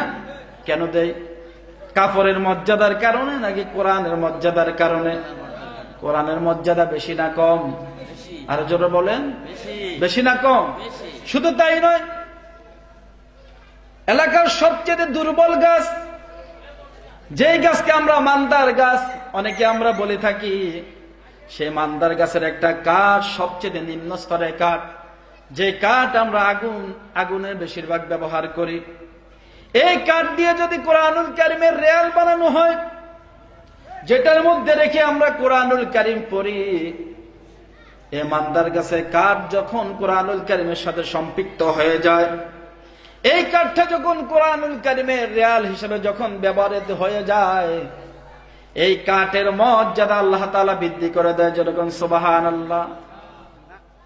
এই কাঠের সাথে কোরআনুল কারীম লাগার পর কাঠের যদি মান সম্মান বাড়ে, 30 থেকে 35 টাকার একটা কাপড়ের যদি মান সম্মান বাড়ে, আমরা যারা জাতির শ্রেষ্ঠ সন্তান, আমরা যদি কোরআনুল কারীমের সাথে সম্পৃক্ত রাখি, আমাদের মান সম্মান কি কমবে নাকি বাড়বে? আজ জোরে বলেন, কমবে নাকি বাড়বে? আজকে তামাম পৃথিবীর মানুষ, বাংলাদেশের লক্ষ লক্ষ আলেমদের প্রাণের স্পন্দন আল্লামা দেলাওয়ার হোসেন সাঈদী সাহেবকে একমাত্র চিনেছে একমাত্র আল্লাহর কোরআনুল কারীমের সাথে সম্পৃক্ত হওয়ার কারণে। জোরে বলেন ঠিক কিনা? জোরে বলেন ঠিক কিনা? এই কোরআনুল কারীমের সাথে তিনি সম্পৃক্ত রাখার কারণে, কোরআনকে ভালোবাসার কারণে, কোরআনকে মহব্বত করার কারণে, কোরআনের পক্ষে আন্দোলন করার কারণে আজকে তিনি জেলখানায় বন্দী আছে না নাই? জোরে বলেন, আছে না নাই? যদি আজকে তিনি কোরআন থেকে যদি দূরে সরে যায়, আজকে তাকে মুক্তি দিয়ে দিবে না? তিনি যদি আজকে কোরআনুল কারীম থেকে যদি মুখটাকে যদি ফিরিয়ে নেয়, আজ যদি বলে আজ থেকে আমি কোরআনের এই আন্দোলন করব না, আজ থেকে আমি কোরআনে যে পথে চললে আল্লাহ তাআলা সন্তুষ্ট হবে, আল্লাহ রাসূল সাল্লাল্লাহু আলাইহি ওয়াসাল্লাম সন্তুষ্ট হবে, সেই পথে আমি চলবো না, আমি আজ থেকে কোরআনুল কারীমকে পরিত্যাজ্য হিসাবে গ্রহণ করেছি, আজকে ওনাকে জেলখানার থেকে মুক্তি দিবে কি দিবে না? দিবে না? কিন্তু তিনি এই কোরআনুল কারীমের সাথে সম্পৃক্ত রেখেছে, কোরআনুল কারীমের সাথে মহব্বত করেছে, ভালোবেসেছে, কোরআনের পাখি হিসাবে তামাম পৃথিবীর মানুষ আজকে তাকে এক নামে কোরআনের পাখি হিসাবে মানুষের কাছে চিহ্নিত হয়েছে। জোরে বলেন ঠিক কিনা? তামাম পৃথিবীর মানুষ এক নামে বাংলাদেশে কোরআন ও তাফসীর কারক হিসেবে আল্লামা দেলাওয়ার হোসেন সাঈদীকে চিনতে। জোরে বলেন ঠিক কিনা? আজকে তো দেলাওয়ার হোসেন সাঈদীর নাম ব্যবহার করে কত সাঈদী আজকে মাঠে ময়দানে নেমে পড়েছে, কিন্তু আল্লামা দেলাওয়ার হোসেন সাঈদীর সেই আদর্শ তাদের মধ্যে নাই। আমার ভাইয়ের, আমার বন্ধুরা, হযরত আলী ইবনে রাদিয়াল্লাহু তাআলা আনহু থেকে বর্ণিত তিনি একটি হাদিস বলেছেন। তিনি বলেছেন, ইউশিকু আলান নাস ইয়াতি আলান নাস, ইউশিকু ইয়াতি আলান নাস জামানুল লা ইয়াবকা মিনাল ইসলাম ইল্লা ইসমুহু ওয়া লা ইয়াবকা মিনাল কুরআন, ওয়া লা ইয়াবকা মিনাল কুরআন ইল্লা রাসমুহু মাসাজিদুহুম আমিরাতুন ওয়া হিয়া খারাবুন মিনাল হুদা উলামাউহুম শাররুম মান তাহতা আদিমিস সামাই। উলামাউহুম শাররুম মান তাহতা আদিমিস সামাই মিন তাখরুজুল ফিতনাতু ওয়া ফীহিম তাউদু। হযরত আলী রাদিয়াল্লাহু তাআলা আনহু থেকে বর্ণিত, তিনি বলেন রাসূল করিম সাল্লাল্লাহু আলাইহি সাল্লাম বলেছেন, অচিরেই এমন একটা জামানা আসবে, অচিরেই এমন একটি সময় আসবে, ইউশিকু আন ইয়াতি আলান নাস জামানুল লা ইয়াবকা মিনাল ইসলাম। এমন একটি সময় আসবে শুধুমাত্র ইসলাম নামে থাকবে, ইসলাম আর কোন কাজে ব্যবহার হবে। এই সময়টা কি এখন এসেছে নাকি আসে নাই? আসে নাই। লা ইয়াবকা ইলাল ইসলাম, শুধুমাত্র ইসলাম নামে থাকবে, ইসলামের কোন আইন কানুন সমাজের মধ্যে প্রতিষ্ঠিত হবে না, ইসলামের কোন আইন কানুন রাষ্ট্রীয়ভাবে প্রতিষ্ঠিত হবে না। এমন একটি সময় আজকে বাংলাদেশে চলে এসেছে, জোরে বলেন ঠিক কিনা? আজকে বাংলাদেশে ইসলামিক দলের অভাব নাই। ইসলামিক দলের অভাব আছে? বলেন তো ইসলামিক দল কয়টা? 40-এর উপরে আছে বাংলাদেশের ইসলামিক দল। হযরত আলী রাদিয়াল্লাহু তাআলা আনহু বলেন, ইউশিকু আন ইয়াতি আলান নাস জামানুল লা ইয়াবকা মিনাল ইসলাম। অচিরে এমন একটি জামানা আসবে, অচিরে এমন একটি সময় আসবে, শুধুমাত্র ইসলাম নামে থাকবে, ইসলামের কোনো আইন তখন বাস্তবায়ন হবে না।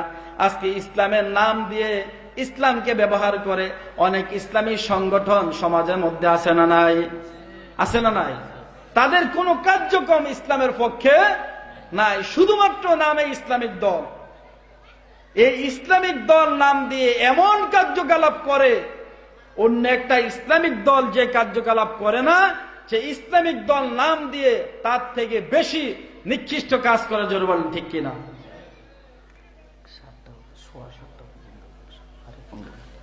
লা ইয়াবকা মিনাল ইসলাম, শুধুমাত্র ইসলাম আজকে নামে শুধু প্রতিষ্ঠিত আছে।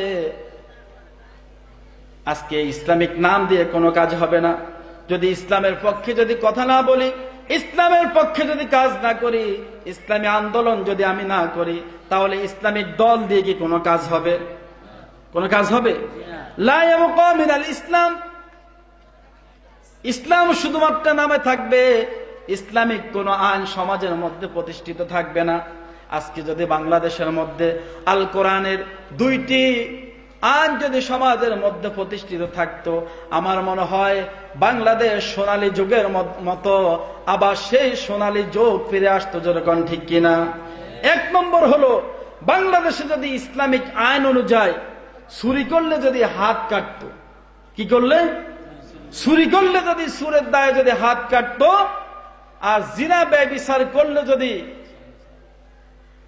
কোরআন আইন অনুযায়ী যদি তাদের সেই বিচার করত, মাটির তলে গর্ত করে 80টা বেত আঘাত করে যদি আল্লাহর কোরআনের আইন যদি সমাজের মধ্যে যদি চালু থাকতো, আল্লাহর কসম বাংলাদেশে এত দর্শন কোনোদিন হতো না, জোরে বলেন ঠিক কিনা? বাংলাদেশে এত চুরি কখনো হতো না। আজকে তো যারা সংসদ ভবনে আছে, এক একজন এমপি মন্ত্রী কোটি কোটি টাকা মালিক হয়ে গিয়েছে। এগুলো শুধু চোর নয়, এগুলো হলো ডাকাত। এগুলো শুধু চোর নয়, এগুলো শুধু হাত কাটলে হবে না। আজকে যদি ইসলাম থাকতো, আজকে যদি কোরআন থাকতো, ইসলামিক আইন যদি থাকতো, তাদের একজনেরা হাত জাগাত থাকতো না, যারা বলেন ঠিক কিনা?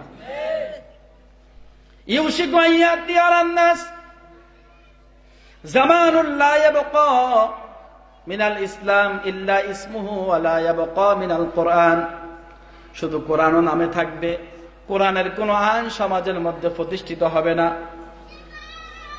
কোরআনের নামে বিভিন্ন প্রতিষ্ঠান গড়ে উঠেছে, কোরআনুল কারিমের নামে বিভিন্ন মানুষ বিভিন্নভাবে ব্যবসা করতেছে, করে না? করে না? কোরআনুল কারিম শুধুমাত্র নামে থাকবে। যারা নাস্তিক, আল্লাহকে বিশ্বাস করে না, বাংলাদেশের মুসলমান হিসেবে পরিচিত, তারা মুখে মুখে বলে আমরা কোরআনকে ভালোবাসি, বলে না? মুখে মুখে বলে কোরআনকে ভালোবাসি, কিন্তু কোরআনের আইন যদি সমাজে প্রতিষ্ঠিত হোক, এর পক্ষে যদি ভোট দেওয়া লাগে তারা ভোট দিবে না। এরকম লোক আছে না?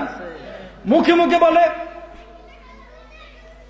কোরআন কোরআন কোরআন চাই, কিন্তু যখন কোরআনের পক্ষে যখন মানুষ যখন ভোটের জন্য যখন আসে তখন তারা কোরআনের পক্ষে ভোট দেয় না। তাহলে আমার ভাইয়ের, আমার বন্ধুরা, শুধুমাত্র কোরআন নামে থাকবে, কোনো কাজে তারা ব্যবহার করবে না। আজকে যদি কোরআনের আইন যদি থাকতো, যারা সন্তান, যে সন্তানগুলো মা বাবাকে ভাত দেয় না, মা বাবা যখন বৃদ্ধ হয়ে যায় তাদের জায়গা হয়ে যায় বৃদ্ধাশ্রমে, হয় না? যদি কোরআনের আইন যদি বাংলাদেশে চালু থাকতো, এই সন্তানগুলো কখনো মা বাবাকে বৃদ্ধাশ্রমে কখনো পাঠানোর জন্য সেই চেষ্টা পর্যন্ত তারা করতো না। কোরআনের আইন না থাকার কারণে, কোরআনের বিধান না থাকার কারণে আজকে সমাজের মধ্যে এত ঝগড়া, এত হিংসা, এত ফাসাদ, যদি বলেন ঠিক কিনা? ১৫০০ বছর আগে রাসূল করিম সাল্লাল্লাহু আলাইহি সাল্লাম যে কথাগুলো বলে দিয়েছে, আজকে সেই কথাগুলো সমাজের মধ্যে হুবহু বাস্তবায়ন হচ্ছে।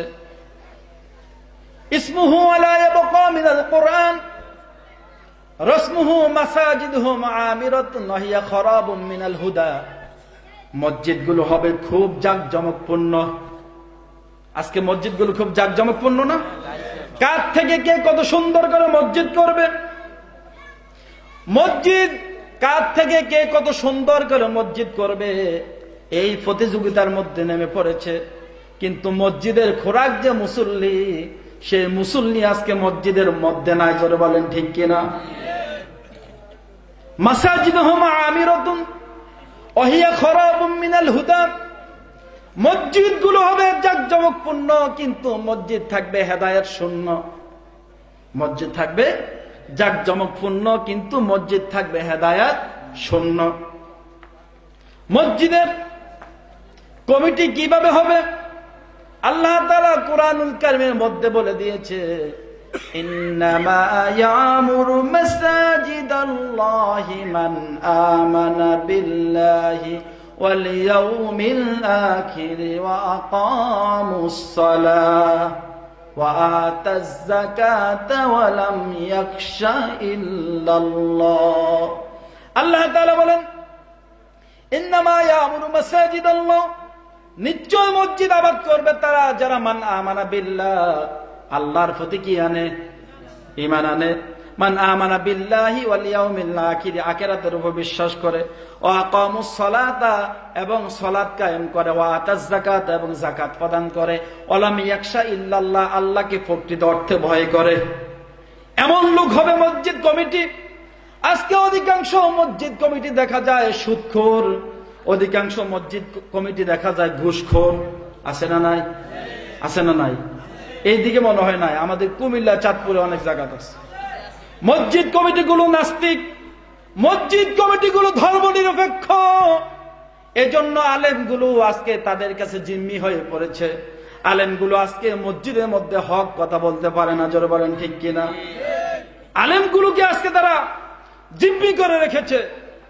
টাকা লাগলে টাকা বাড়াই দিব, তারপরও আমার দলের বিরুদ্ধে কথা বলা যাবে না, জোরে বলেন ঠিক কিনা? এমন কমিটি অনেক মসজিদের মধ্যে আছে না নাই? ধর্ম নিরপেক্ষতা বিশ্বাসী এমন কমিটিও মসজিদের মধ্যে আছে। অথচ আল্লাহ তাআলা বলছেন, যারা মসজিদ আবাদ করবে, মসজিদ পরিচালনা করবে, তাদের মধ্যে এই গুণগুলো থাকতে হবে। যাদের মধ্যে এই গুণগুলো নাই, তারা মসজিদ পরিচালনা করার কোন অধিকার তাদের নাই। তারপরে রাসূল করিম সাল্লাল্লাহু আলাইহি সাল্লাম বলেছেন, মাসাজিদুহুম আমিরাতুন ওয়া হিয়া খারাবুম মিনাল হুদা উলামাউহুম শাররুম মান তাহতা আদিনিস সামা। ওই সময়ের, এই সময়ের সবচেয়ে নিকৃষ্ট হবে উলামায়ে কেরাম। কে হবে? উলামায়ে কেরাম। যারা সমাজের মধ্যে সবচেয়ে উৎকৃষ্ট হওয়ার কথা, তারা হয়ে যাবে সবচেয়ে নিকৃষ্ট। করার কিচ্ছু নাই। ইমাম সাহেবকে যদি বলা হয়, ইমাম সাহেব নারে তাকবীর আল্লাহু আকবারের স্লোগান দেন, ইমাম সাহেব বললো, এই কথা বললে আমার চাকরি থাকবে না। অনেক ইমাম সাহেব আছে না? আছে না এমন? কারণ মসজিদ কমিটি হচ্ছে ওই কোম্পানি,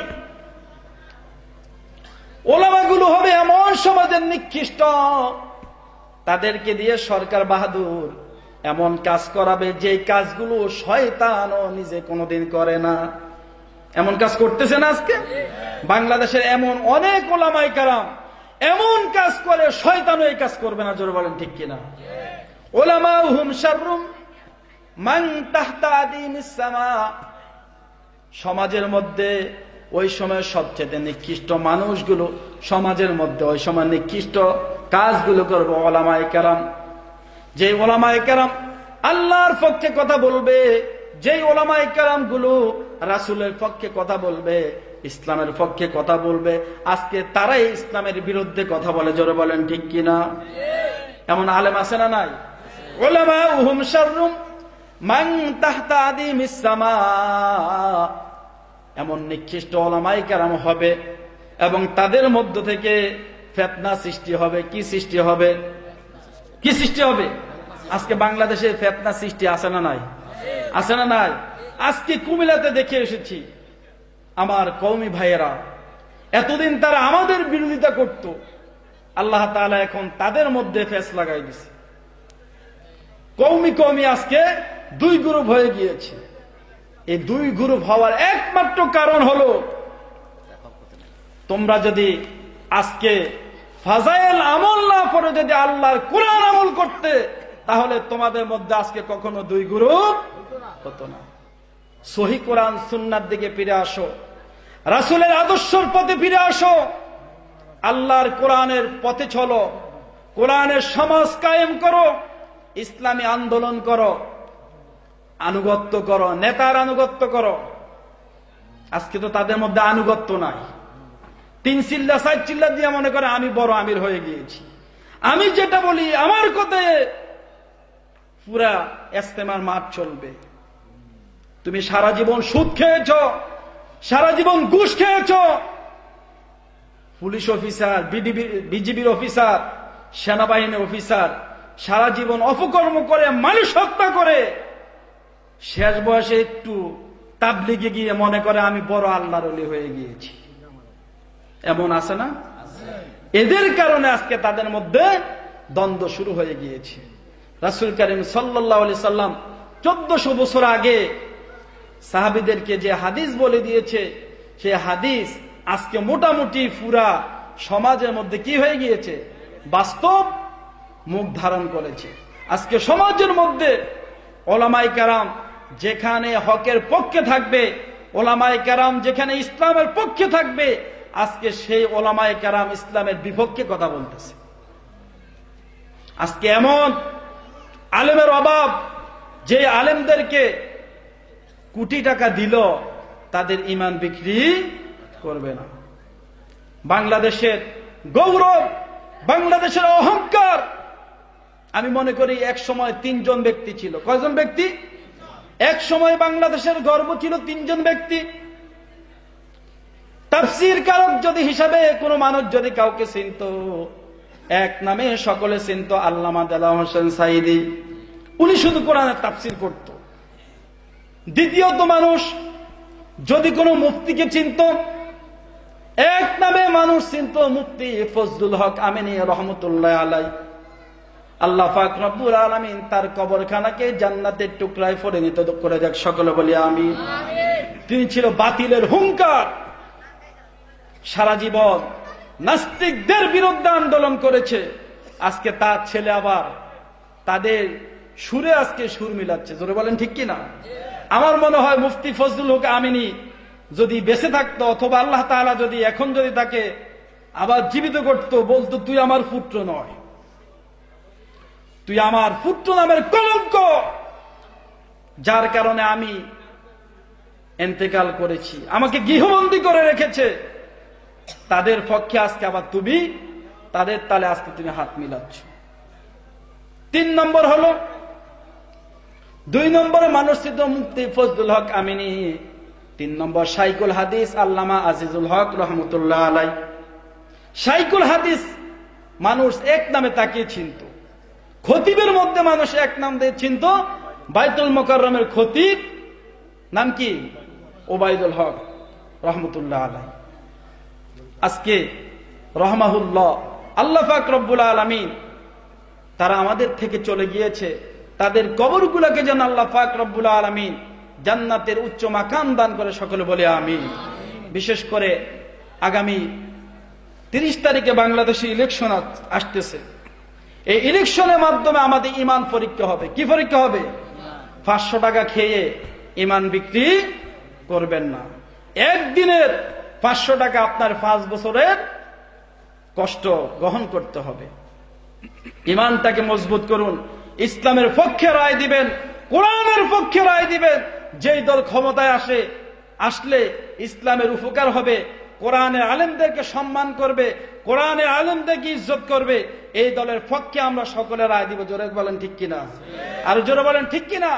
আল্লাহ পাক রব্বুল আলামিন আমাদের সমাজটাকে কোরআনের সমাজ হিসাবে, ইসলামের সমাজ হিসাবে আমাদেরকে কবুল করুক, আমিন। ওয়া আখির দাওয়ানা আলহামদুলিল্লাহি রাব্বিল আলামিন। আসসালামু আলাইকুম ওয়া রাহমাতুল্লাহি তাআলা ওয়া বারাকাতুহু।